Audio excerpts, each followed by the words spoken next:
So 2 Samuel 23, again, we're looking at sort of an appendix in the book of Samuel at this point, and these are some of the last words of David. So let's read the first 7 verses together, get some bearing here. It says in verse 1, "Now these are the last words of David. Thus says David, the son of Jesse, thus says the man raised up on high, the anointed of the God of Jacob and the sweet psalmist of Israel. The Spirit of the Lord spoke by me, and his word was on my tongue. The God of Israel said, the rock of Israel spoke to me. He who rules over men must be just, ruling in the fear of God. And he shall be like the light of the morning when the sun rises, a morning without clouds, like the tender grass springing up out of the earth by the clearing shining after the rain. Although, in verse 4, although my house is not so with God, yet he has made me an everlasting covenant, ordered in all things and secure, for this is my salvation and my desire. Will he not make it increase? But the sons of rebellion shall all be as thorns thrust away, because they cannot be taken with hands. But the man who touches them must be armed with iron and the shaft of a spear, and they shall be utterly burned with fire in their place." Now, the first verse tells us everything we need to know about David's statement here.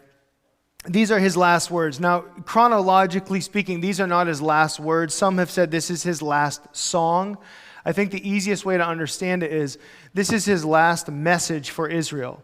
In a corporate sense, as a nation, as a national statement to the nation, this is what he wants them to know. And it might seem more poetic and disjointed for us, but understand what he's saying in this beautiful imagery.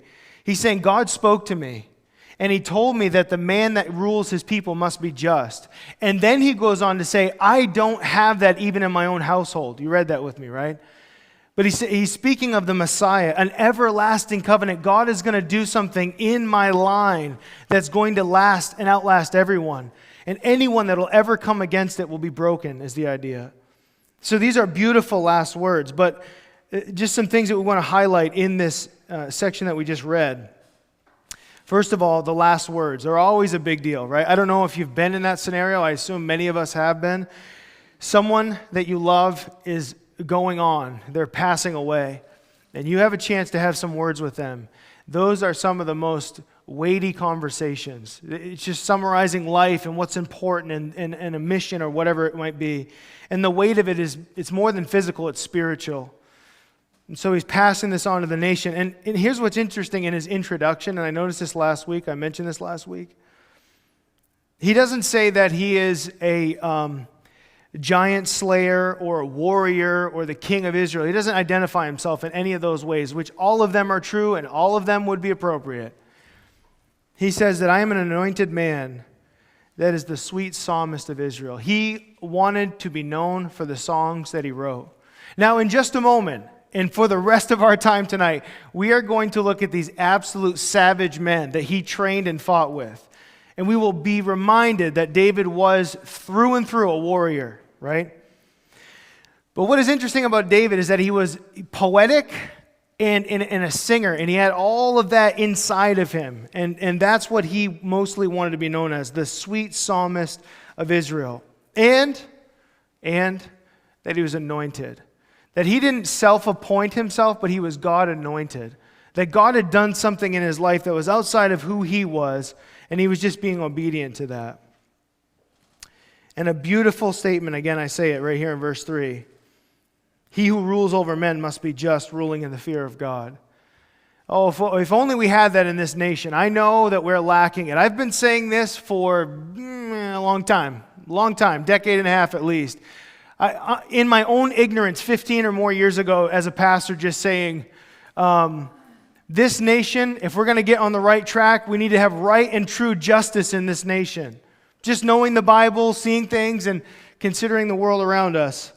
And that has been more real to me now than ever, as we're going through the court systems with our church and seeing the injustice of it all. And it's not so much the evidence that you have now, it's who's weighing that evidence and their agenda behind it. It's sickening. It's disgusting to even think about in our nation that it's become this. But the reality is every one of us will stand before the ultimate judge someday. Isn't that wild to think about? And there's no bias, there's no prejudice, there's no like someone's paying God off to judge you a certain way. He's going to judge you and he's going to judge me based on what we did. Nothing more, nothing less. Of course, that's in the sense of if we're in Christ, we're not judged for our sins and we're not being judged in that way. But as far as an unbeliever, it says even every idle thought will be weighed and measured. Scary to think about. But what an awesome statement for God to say to the king of Israel. A man that rules anyone should be founded in justice and ruling in the fear of God. Beautiful, beautiful stuff. So now, if we can shift into second gear, almost completely separate from that, but it is a reality. We're looking at in verse 8, it says, "These are the names of the mighty men whom David had. Joshabashbeth, the Tachmonite, chief among the captains." You know he's got to have a nickname. It says right here, he was called Adino. Now, in Hebrew, that means slender or slim, and it's related to a spear. So slim spear. So I'm thinking we're probably a few thousand years from that making any sense to us. And there's probably some inside story we'd have to understand as to why they named him Slim Spear. But here's why he got the nickname, it tells us. Because he had killed 800 men at one time. Well, that'll get you the name Slim, I guess. So in those days, verse 9. "And after him was Eleazar the son of Dudu." Oh, don't hold his dad's name against him, right? I mean, and you can't believe how many jokes I want to suppress right now. You know what I mean? I could just tell you, he was such a crappy soldier and all that, but I won't do any of that. I won't do anything like that. I will tell you this, though. Almost not worth it, but it's worth it to me. A couple of weeks ago, I met with a chief of police here in Belfast, just talking about our relationship with them and the church and this whole relationship that we have with them and what we might need them for in the future and what that looks like and all these kinds of things. And so as we're in this long, serious conversation, he just assured me that they're there for us thick and thin. I was so pumped. I was so thankful.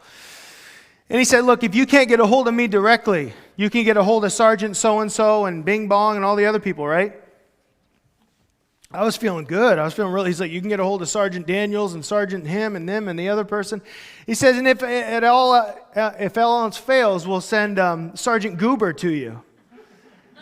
And I, without even thinking, I just said, "Hey, if it's at all possible, can we never have Sergeant Goober sent to us?" If that, just out of preference from our point, but. And he said when he introduced him to the crew, they thought they were hazing him, but his last name is truly Goober. So how unfortunate. How unfortunate. Anyway, so Eleazar, the son of Dudu, there we are, back in verse 9. "The Ahoahite, one of the three mighty men with David, when they defied the Philistines who were gathered there for battle. And the men of Israel had retreated. And in verse 10, he arose, he attacked the Philistines until his hand was weary, and his hand had stuck to the sword. And the Lord brought about a great victory that day, and the people returned after him only to plunder." Now, we're going to talk all about those things, but the first thing I want to do in considering these mighty men is zoom out with you for a moment, okay? And consider this, how it's going to and should, I believe, relate to us. As we read about these incredible exploits from these men and what they did, for their king, David, and for the Lord, I think there's some very applicable things for us. So let me start with a quote from Alan Redpath. This is just a way to connect us to the stories that we're about to read about these mighty men and their great triumphs. Alan Redpath says, "The day for mighty men and women, heroic men and women for God, has not ended. The triumph of the church as a whole depends on the personal victory of every Christian. In other words, your victory, your life, your personal testimony are important to the cause of God today. What happens out in New Guinea, down in the Amazon jungle, over in disturbed Congo, it's not unrelated to what happens in your own personal relationship with God and your personal battle against the forces of darkness. Victory for the church on the whole world front depends on victory in your life and in mine. Home and foreign situations cannot be disattached." So, amazing to think about that just like we're reading about these great victories that they had, there's got to be victories in our lives. It's not going to be the same as what we're reading tonight, but you can extrapolate that in a way that's fitting, I have no doubt. So starting with, as they segment these guys up, they're in sort of rank and order and giftings or qualities, if you will. And so we're told about these first three men. They're sort of the elite of the elite. And we've had that throughout world history. We certainly have it here in America. You know, we have top tier special forces, but even within them, we have tier 1 operators. I mean, we've always had something like this, and that's no different here as we're reading it.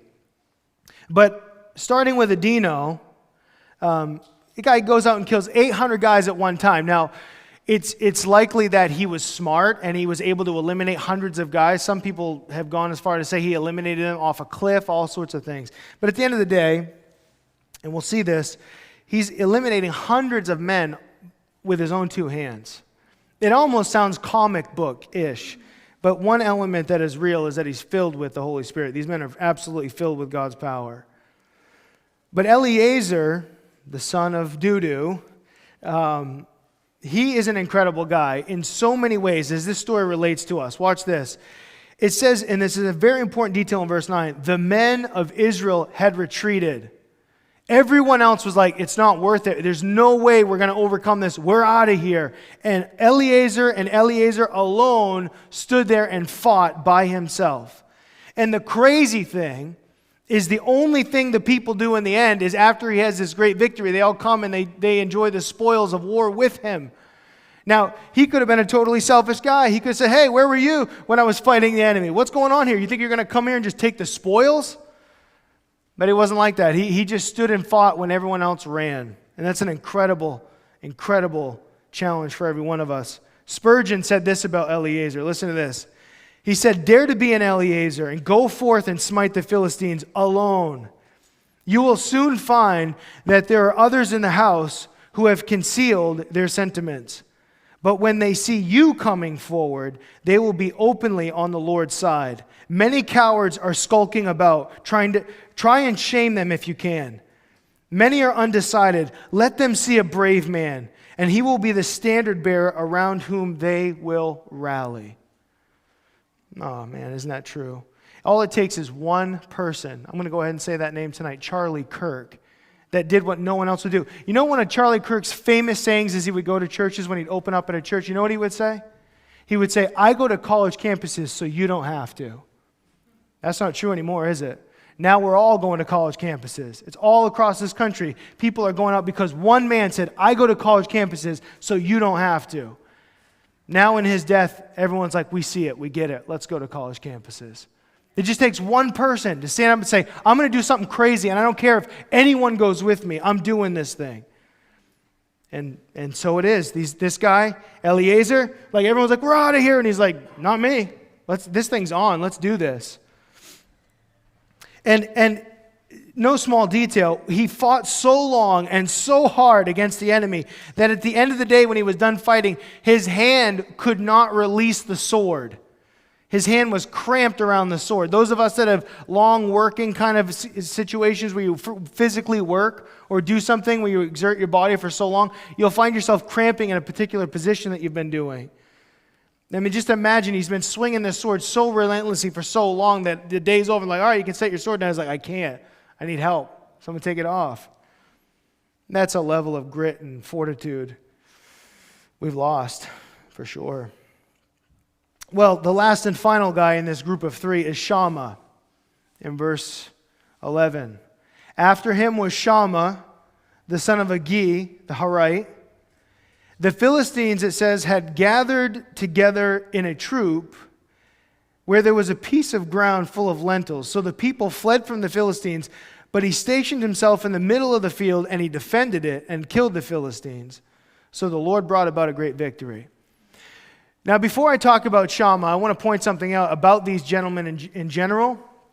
These the men that we're going to look at in this whole group, the vast majority of them were not Jewish men. That's no small detail. It goes back to when David was on the run from King Saul, and we studied this all through the first and second book of Samuel here. When he was on the run from King Saul, he found himself in Philistine territory, and in those places, He found these guys, as we were told, that they were disgruntled, they were in debt, they had a bunch of problems, and they attached themselves to him. And they would go on to betray their own nation and follow him through the thick and thin of it. And then ultimately, as he becomes king of Israel, they'd fight right alongside of him all the way through. And these are the guys that we're reading about, the mighty men of David. But many of them not even from Israel. I couldn't help but think of something that just blew my mind even recently. Marquis Lafayette, French soldier, hero of the Revolutionary War for us here in America. Right-hand man to George Washington. Willingly chose to fight alongside George Washington. The reason I mention that is because here's a Frenchman who doesn't have to offer services at all, let alone follow after someone like George, who put himself in these positions where he oftentimes would stand when everyone else would retreat. He would still be standing in the hail of fire. And it was Marquis that would go and say, hey, I think we should kind of retreat a little bit. Like just get in under cover and then we'll go and keep fighting after that. So the reason my mind is blown recently about Marquis Lafayette is because not long ago, a few weeks ago, I was in Connecticut. And why I cannot think of the place I was in Connecticut escapes me. Hartford, there we go, Hartford, Connecticut. And a couple of us went, we were going for a marathon, half marathon race that we're going to. And one of the things we had to do was meet at the statue of the soldier. And even I, who I'm like a total weirdo about this stuff, like I got to read, like, what generation is this? Who is the person? For whatever reason, I just did not pay any attention to this massive bronze statue of this soldier who was Marquis Lafayette. In Hartford, Connecticut, out front of the Capitol building, is a French soldier, a part of our history. Because he's a guy who saw in George Washington, he's like, I'm going to go to battle with that guy. I don't care. Whatever else is going on in the whole world, I will join myself to George Washington. That's what these mighty men were like. They found something inside of David that said, I don't want to go anywhere else with anyone else. I want to go down with David. So interesting. So Shammah. It says that he was at a piece of ground full of lentils. They have said it's like beans, okay? Beans. Pea patch, some people call it. You know, it's funny, we use the expression, it's not worth a hill of beans, right? It means it's useless. He is literally defending a hill of beans. He's defending the thing we say, it's not worth defending. It's a hill of beans. It don't matter, man. It's our very expression. But here's the thing. So much about this story speaks to us. Shammah, in fact, anytime I read this story, I cannot help but think of my pastor. Probably because he often will say it when people ask him to do certain things. He says, no, I'm all set. I'm just kind of taking care of my little pea patch. Most people don't know what he means by that. This is what he's talking about. I'm not worried about this whole big world out there and trying to be famous and spread my name across the sky. I just want to be at home and work on my pea patch. And if you know my pastor, incredibly, incredibly gifted man who moved himself to Machias, Maine. And that's where he wanted to put his roots. And he's lived there for almost 20 years now. And he's got a little farm, sheep, simple, humble life. And he's chosen it for himself. He's chosen the pea patch. Now, with that being said, why this is so impressive is because Shammah is showing us something I think we'd all do well. I think this entire young generation would do well to really see something inside of what Shammah's doing. Let me say it like this. If you want to do some great things with your life, you got to be faithful with little things in your life. You want to do massive and awe-inspiring, wonderful, wild things way out there in the big world? You got to be faithful with little things, like little mundane things that no one pays attention to, truly. And this is a piece of ground that is next to worthless. There's nothing, there's no statue, there's no monuments, there's no sacred land, there's no possessions, there's no jewels. There is nothing about this land that constitutes anyone saying, hey man, that's really worth fighting for. In fact, it's the opposite. It's not worth fighting for. Anybody with a mind would say, well, dude, what are you doing? You're going to throw your life away. For what, a piece of ground that's worthless? You don't do that, you're throwing your life away, man. But as the Lord Jesus taught us, remember this?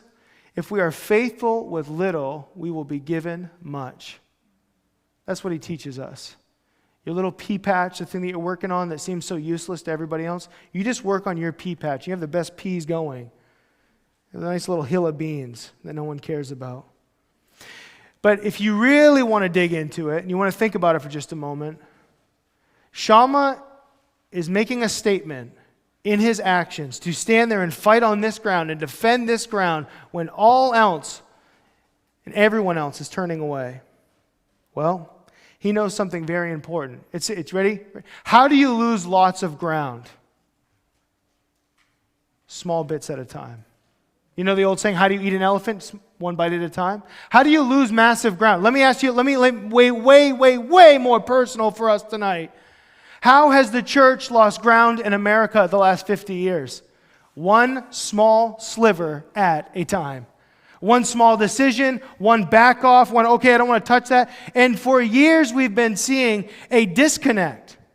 I cannot believe it with my own eyes. I'm seeing it. Even from the time Trump first ran for office until now, pastors that were, I can't vote for him, he's an immoral man, to a few years later, if we don't vote for him, we're all dead. Weren't you the apolitical guy that didn't believe in politics and that the church is separate from all that? Oh no, forget all that. Because people woke up and they realized, what have we done? We just allowed ground to be taken one little piece at a time. You can't say that. You can't do that. You can't be here. You can't meet in schools. You can't buy a college campus as a church. Okay. That's what happens. That's what's happened.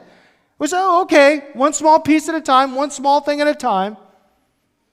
Just for what it's worth to you, that is why I am so bent on doing this thing with the Hutchinson Center. And I will see this thing through all the way to the end. My skin will be wore off my body, being drugged behind the chariot, if that even makes any sense at all. And I don't know why I said that, actually. But I will do it, man. Because before I sit there and say, yeah, okay, fine, we'll at least try to defend the ground to the bloody end, right?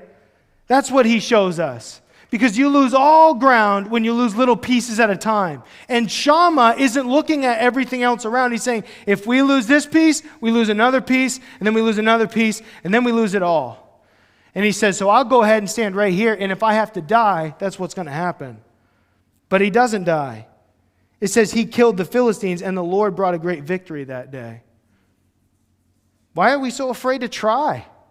Just give it a whirl, man. See what's going to happen. And that's exactly the attitude. I would rather die trying than not try at all. But fear, worry, what people think, good grief, man. Who cares what other people think? If you care what other people think, just bounce it off 7 or 8 people and get 10 different opinions, right? And then you realize, wow, who am I supposed to follow? You cannot follow everybody at one time. So Shammah stationed himself. Look at verse 12. He stationed himself in the middle of the field and he defended it. That is just so incredibly savage, isn't it? I just sent my friend a text. It just popped in my head. I got it. Civilize the mind, but make savage the body. Civilize the mind, but make savage the body. That had nothing to do with anything, really. I don't know why I did that to you, folks. Forgive me. It was just a lot of fun. Can I read that with you one more time at the very end there in verse 12? And the Lord brought about a great victory. Shammah, it's not worth it. You might die. No one cares. And Shammah's like, I care. I don't mind dying. I'll fight. And the Lord brought about a great victory that day. That's what it takes every single time. Someone has to stand up and do it. Someone has to. Well, it says then in 13, then 3 of the 30 chief men, so now a separate group of men, these 3 unnamed men, went down at harvest time, and they came to David at the cave of Adullam, and the troop of the Philistines encamped in the valley of Rephaim. And so in verse 14, David was there in the stronghold, and the garrison of the Philistines was there in Bethlehem. And David said with longing, it's almost a whisper, Oh, that someone would give me a drink of that water from the well in Bethlehem, which is by the gate. That's where he grew up, man. It's his hometown. Now, just understand, he's longing for this.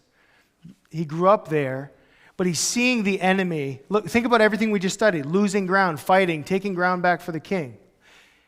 He's thinking about his own hometown, and it's invaded by the enemy. And do you remember what was going on when David killed Goliath? The Philistines encamped in Israel. And that entire story of David, really, one of the great pieces of that story that fills in the blanks, it's not just about a young boy killing a giant. It's that David saw the enemies were taking the ground that God had given them. The enemy was taking ground. And he said, I don't think so, man. That giant's going down, baby. And they were the Philistines. And here they are, back in the land, taking it all over again, in his hometown. And he's like, oh, that drives me nuts. I would love to suck on a bottle of water from that well over there. You know, it's just like one of those hometown frustrated kid things going on there. And so in verse 16, 3 mighty men broke through the camp of the Philistines. They drew water from the well of Bethlehem that was by the gate, and they took it and they brought it to David. Nevertheless, he wouldn't drink it, but he poured it out to the Lord.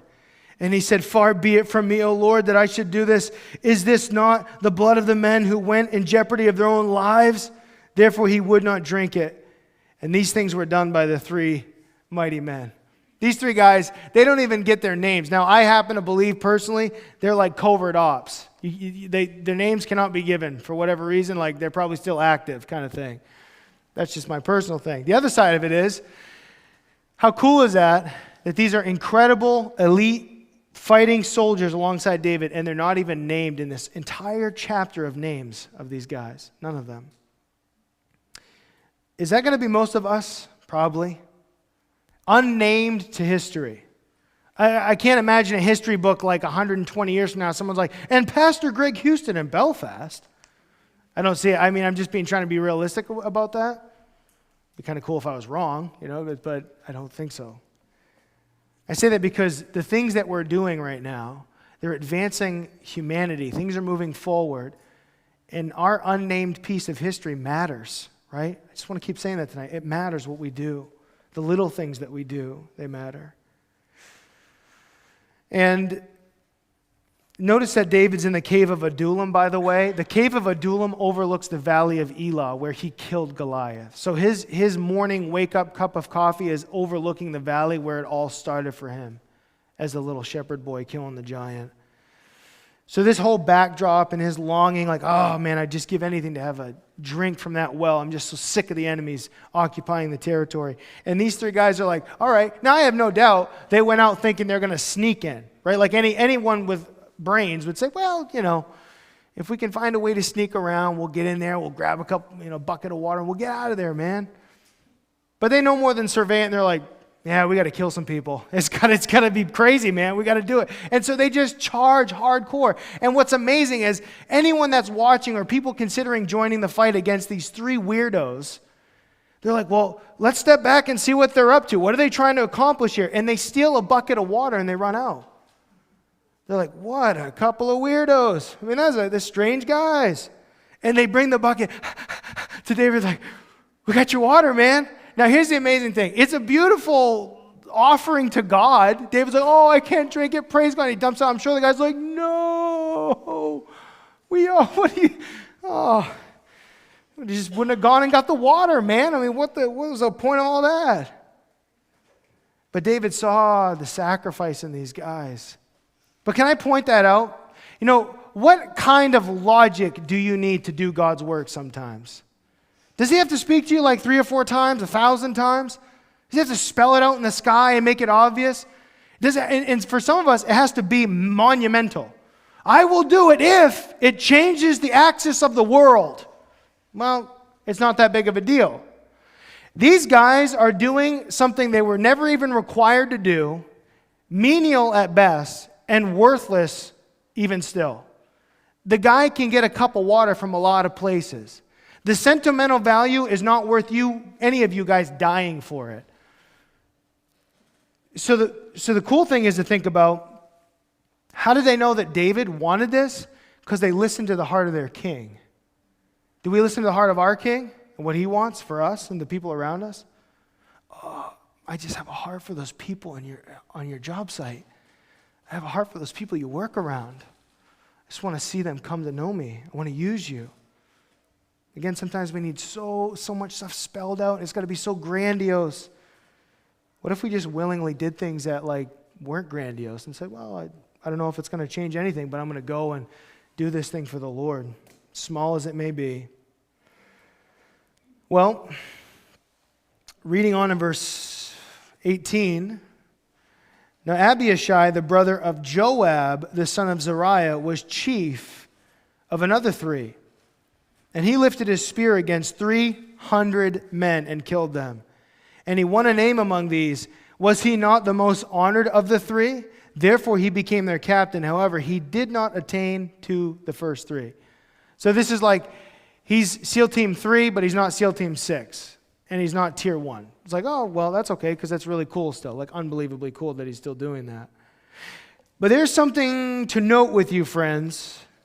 Abishai is the brother of Joab. Outside of this mention, Joab is not mentioned in this list.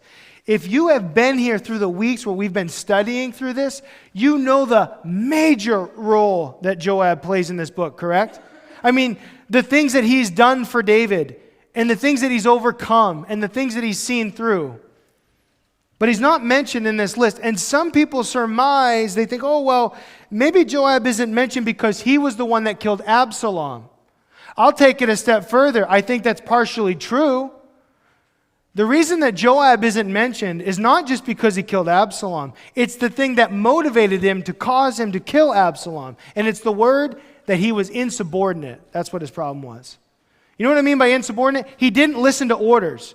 You remember when David sent Joab out, he said, guys, if you come across my son, do not kill him.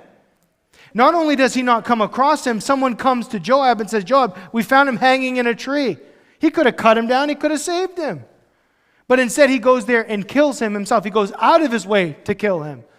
Joab has done everything he could to disobey the order to not kill Absalom. Now, I made the case when we studied it.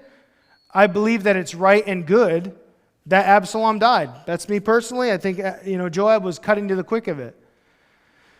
But it's not good in the fact that he disobeyed orders. He was insubordinate. And so just think about that, friends. Every one of us. Insubordination is useless. No matter the cause, no matter the thought, insubordination is not helpful. I could use and say a lot of things. I'm sure you could too. I'll just quote Aristotle, 4 BC, in his book Politics. He said this: he who never has learned to obey cannot be a good commander.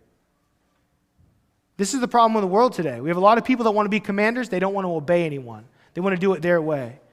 And a true leader is a follower. A true leader is someone who is under authority. And again, the way I was always taught, if you want to have authority, you need to be under authority. If you're not under authority, whatever you have to say is next to meaningless. You'll see it in your life all around. Why doesn't anyone listen to me? Why doesn't anyone respect me? Because you don't listen to anyone. You don't respect anyone. You're insubordinate. And that's why I have no doubt that Joab is not mentioned in this list. He's insubordinate. Does his own thing. He doesn't listen to anybody. He does whatever he thinks is right in the moment. Now, I just want to make a note here with some of these hundreds of men that are being killed at a time. For example, the first one that killed 800 men, they argue that it's a copyist error and that it was 300 men, which I'm like, okay, granted, 500 guys is a lot, but killing 300 guys or 800 guys is still a lot of people that you're killing with your bare hands all at one time, right? But here's what's funny to me. The only reason they suggest there's a copyist error is because they can't fathom in their mind someone killing that many people. And I'll give it to you.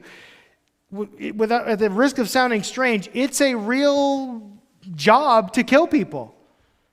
Is that weird to say? I mean, not that I know, but I should clarify that. I don't know what it's like to kill someone. But I mean, practically, to kill lots of people, it's a hard book, but if you read the commander of Auschwitz in his account, of killing the Jews at Auschwitz, he explains, Commander Haas, I believe it was, he said it was just something we had to kill so many people, we had to strategize, and that's where they came up with the gas chambers. It was the most effective way to kill so many people at one time.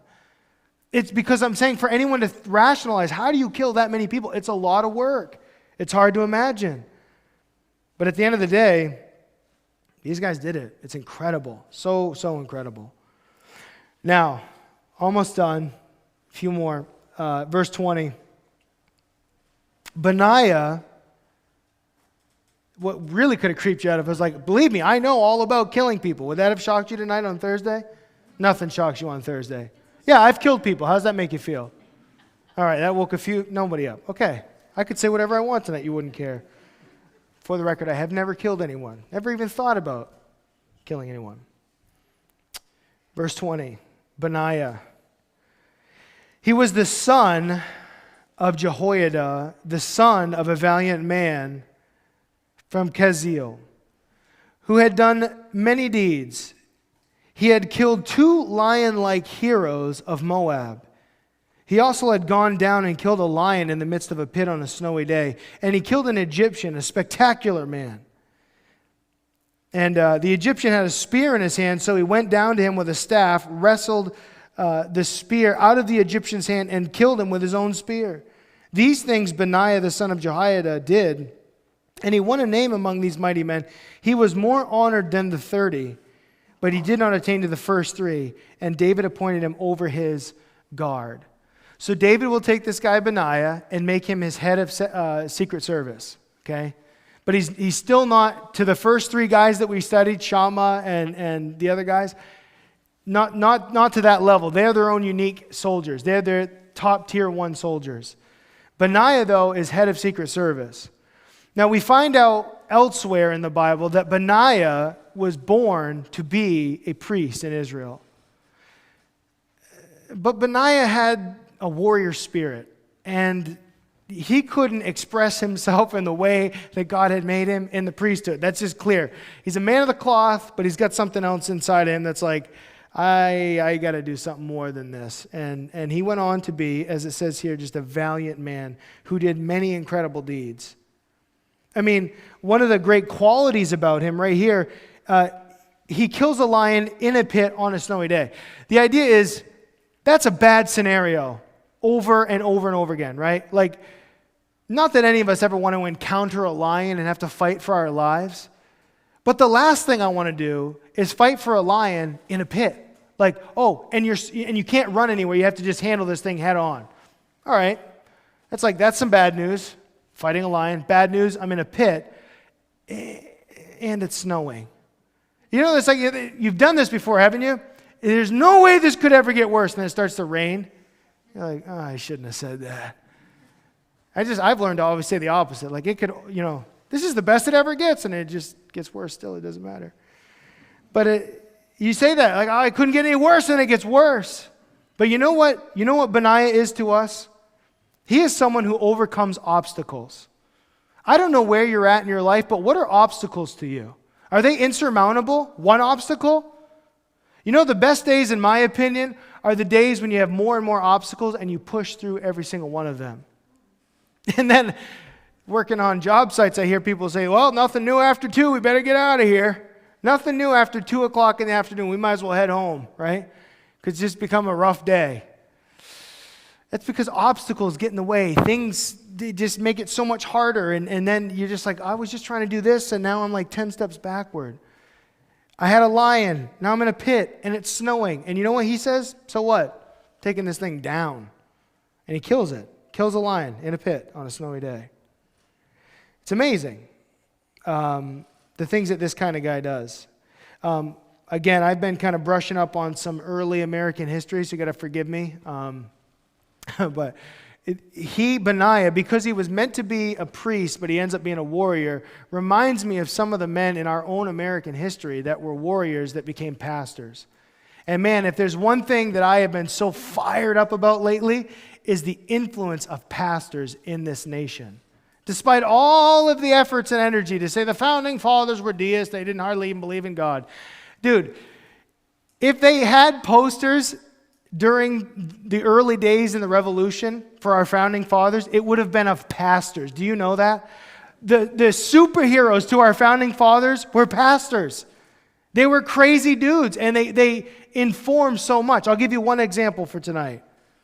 John Wise, Reverend John Wise, look him up. Amazing guy. He was a Puritan pastor in Massachusetts. Just so much could be said about him. But one professor of history, Clinton Roster, said this. He considered John Wise to be one of the 6 most influential persons in shaping America's thinking that led to independence. A pastor. A pastor.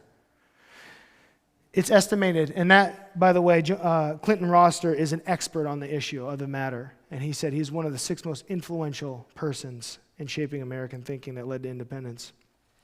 I'm saying all that to say, founding fathers inspired by men of the colonial age like our pastor here tonight, John Wise. So the story goes like this. That makes me think of someone like John Wise. He was strong and he was a physically able guy. As he got older, he kind of, well, it happens, you get older, right? But he was always physically able. And so there was this young sailor, John Chandler, who wanted to challenge him because he knew that Pastor John in his early days was a famous wrestler. So this young sailor comes up and says, sir, he went to his door and he said, I challenge you to a wrestling match. And the pastor was like, man, he actually said, I'm too old for that. I can't be wrestling a young guy. I'm too old for something like that. And after this, young sailor would not leave him alone. He said, all right, fine, let's go in the front yard and duke it out, shall we? It says it said that no more than a few seconds went by, then that Pastor John took this young guy and threw him over the wall of his yard. So the young man stands up and he kind of awkwardly was like, well, sir, have a good day. I think I'll be on my way. And as he's saying that, the pastor throws his horse over the wall behind him. Isn't that awesome? I don't know. I thought that was awesome. So the founding fathers are like, those guys are really cool. I like that guy. He knows what he's talking about. But someone like Benaiah was like that. Just had so much spiritually, but so much physically that he wanted to give to his nation and to his people. Now, I'll just say this. I'll summarize the last so many verses, verse 24 on down to the end. It lists like 30 more guys. And it's going to say that these 30 guys were like the overall unit of special forces.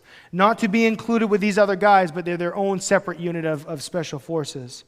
I could point out to you that at the very end in verse 39, some of you might appreciate this, the last one is Uriah the Hittite. That was Bathsheba's husband, by the way. So inside of David's special forces was Uriah the Hittite. And it just makes Uriah's sin with Bathsheba all the more painful that it was one of his intimate guys that was his elite soldiers. Now, something I'll say about them as a general study, obviously I'm skipping over their names and all this. You know, it's been said that all men are created equal, but they're not all equally gifted. All men are created equal, but they're not all equally gifted. And these guys are all incredible, they're all gifted, but they have their different abilities. And so for you and I tonight, think about it. For you and I, we all have our different giftings. You know, like the Lord talks about having some over 10, some over 20, some over 50, 100, whatever it is, thousands. Everyone has their different gifting and ability. But all of them have some common traits, and I just want to take just a minute or two to talk about that. What made these men great? Right? It's so weird that we're talking about toxic masculinity today, right? There is no such thing, by the way. That's a fabricated idea. That's one of those things where we lose ground when we give credence to that weirdness, right? Oh, is there such a thing? We're not letting you take that ground. There's no such thing as toxic masculinity. It's toxic to not be masculine, if that's what you mean as a man, for sure. But what made these men great? It wasn't necessarily just masculinity. Here's what made them great. I have at least 3 things. There's probably a ton more, but here's a few things I just wrote down. Number 1, they were disciplined. Number 2, they were available. They made themselves available. And number 3, they fought for other safeties, not for their own self-indulgence. You notice that? Every single one of these guys never considered themselves in the equation. What's really tragic is more and more we're seeing self-indulgence in our world today. Men, this is the tragedy, men fighting for self-indulgence, fighting for it. We ought to be fighting for other people with no concern of our own for ourselves and for our pleasures, but for the betterment of other people. That these guys were disciplined, they were available, and they fought for others' safety more than their own self-indulgence. Another way I could say it is this. The saying goes, men are like old work trucks. They drive better with a heavy load in the back. If you ever drove an old work truck, you know how this works. The steering wheel just feels like it's all over the place, but you put a nice heavy load in the back, and that thing will drive smooth and straight down the road. And these guys knew that. If these guys didn't do what they did, they'd be a disaster, wouldn't they? They'd just be an absolute mess and a chaos to society. But these guys channeled all of that. They got the load in the back, and they drove straighter that way. So can I just submit that to all of us, especially us men in the room tonight, a good admonishment and encouragement for us tonight? That is what we need. We need the challenge. We need the pressure. It's what makes us men, right? It's good for us. It is so good for us. I would even say you might want to find it and make it for yourself and choose discomfort for yourself to be a better person, man or woman. Choose discomfort to be a better person. The story I haven't told in a while, but when I was just a teenager living with my pastor and him discipling me, and he had a wood boiler that would take 4-foot logs at a time, and we'd go and fill it morning and night. And some nights, if we didn't get home till late, we'd have to start the fire from scratch, and we'd be out there for over an hour trying to get this stupid thing going and building it up and getting it back. And it was just like, as a teenage boy, that was just, I literally said to him, I was like, hey, you know that little thing inside? I don't even know what they call it. That little thing that they turn and it like warms your house up? Can we get one of those? Like, can we just buy one of those? And he's like, yeah. No, we're not going to do that. And I said, so I finally asked him, I just came out and I said, Aaron Dudley, you tell me right now, why do you have a wood boiler? And he said, blew my mind, because it's hard. Like, that's not a good answer, is it? Like, that is not, how is that a good answer? Because it's hard? That's stupid. It's like so much work, we don't even have the time and what's going on. He said, because it's hard. And he loved the idea of going out and cutting out wood and throwing it in his boiler, and it's just like, yeah. He couldn't sleep with himself at night if he just turned the dial. He had to go out there and earn it. So the first chance I got, I bought a house without a wood boiler. You know what I mean? I said, well, that's stupid. I got to have a real reason. You don't want to have a wood boiler. That's weird. But it's true, though. Teenage boy, I needed to see that. I needed to see a man who said, I choose hard things. Blew my mind then. I get it now. Because if you're not careful, you get real soft. And a soft man gets weird. And he gets self-indulgent. And he cares about himself and his pleasures more than anyone and anything else. So because it's hard is actually a really great answer.